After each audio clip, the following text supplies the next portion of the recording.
Hello, I'm the involuntary graying nomad, and I'd like to share some thoughts with you on the real effects of real estate unattainability.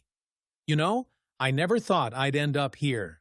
Not here, specifically, in this Walmart parking lot with the engine off and the windows cracked just enough to let the breeze in, but here, living in my car.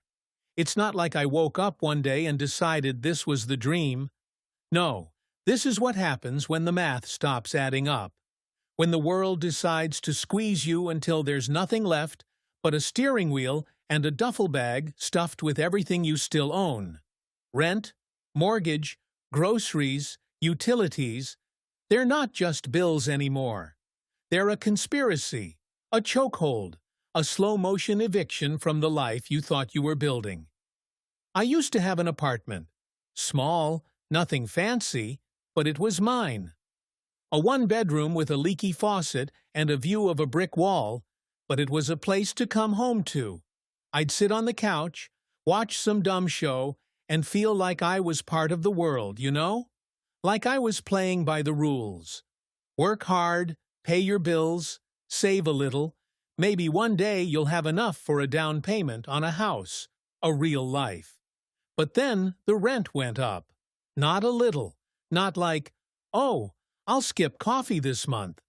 It was a 20% jump, then another 15% the next year. My landlord said it was market rates. Like that explained anything. Market rates for what? For living in a box with bad plumbing? And it wasn't just the rent. Groceries started feeling like a luxury. I'd walk into the store for milk and eggs, and somehow I'm dropping $50. $50 for basics. I started buying the cheapest stuff. Store-brand bread, canned beans, rice in those big sacks that tear when you carry them. But even that wasn't enough. Prices kept climbing, and my paycheck didn't.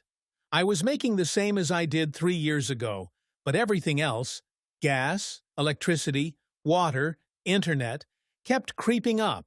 Utilities used to be background noise, just another bill you pay without thinking. Now, I was rationing hot showers like I was in some post-apocalyptic movie. Turn the heat down, unplug the microwave, pray the electric bill doesn't make you cry when it arrives. I tried to keep up. I really did. I picked up extra shifts, started driving for one of those gig apps, but the car needed gas, and gas wasn't cheap. Plus, the wear and tear, new tires, oil changes, it's like the car was eating my savings faster than I could feed it. I looked at moving somewhere cheaper, but where? The suburbs? The countryside? Everywhere had the same problem. Rent was too damn high, and even if you found a deal, you needed first month, last month, security deposit, and a credit score that says you're not drowning. Spoiler, I was drowning. The mortgage dream? Forget it. I did the math once, late at night, with a calculator and a bottle of cheap wine. A starter home in my area, nothing fancy, just a roof and walls, was $400,000. For a fixer-upper with a sagging porch and a backyard the size of a parking space. Even if I could scrape together a 5% down payment, which I couldn't, the monthly payments would have been more than my rent. And that's with a 7% interest rate, property taxes, insurance, and the joy of knowing one bad leak could bankrupt you. Home ownership? That's for people with trust funds or tech jobs, not for someone like me, scraping by on $18 an hour. So, I made the call. Not all at once, not like I had some grand epiphany. It was more like a slow surrender. I couldn't afford the apartment anymore, not without starving or selling my soul to a second job that'd probably kill me. I sold what I could: couch, TV, that wobbly kitchen table, gave the rest to a thrift store, packed what mattered into the car: clothes, a sleeping bag, some books, a flashlight. The first night was the hardest.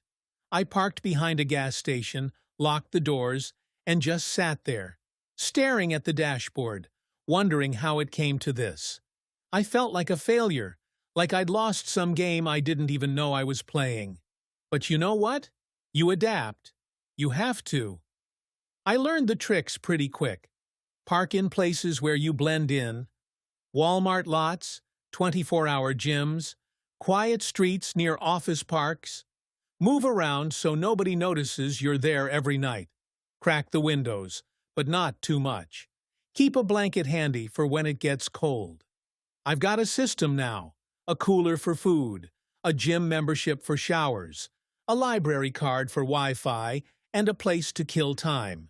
I'm not saying it's glamorous. It's not. It's exhausting, always being on edge, always wondering if someone's going to knock on the window and tell you to move. But it's better than bleeding every cent I earn to a landlord who doesn't even fix the heat. The thing nobody tells you about living in a car is how it changes the way you see the world. You notice things, like how many other people are doing it. Folks in vans, trucks, sedans like mine. All of us invisible until you know why.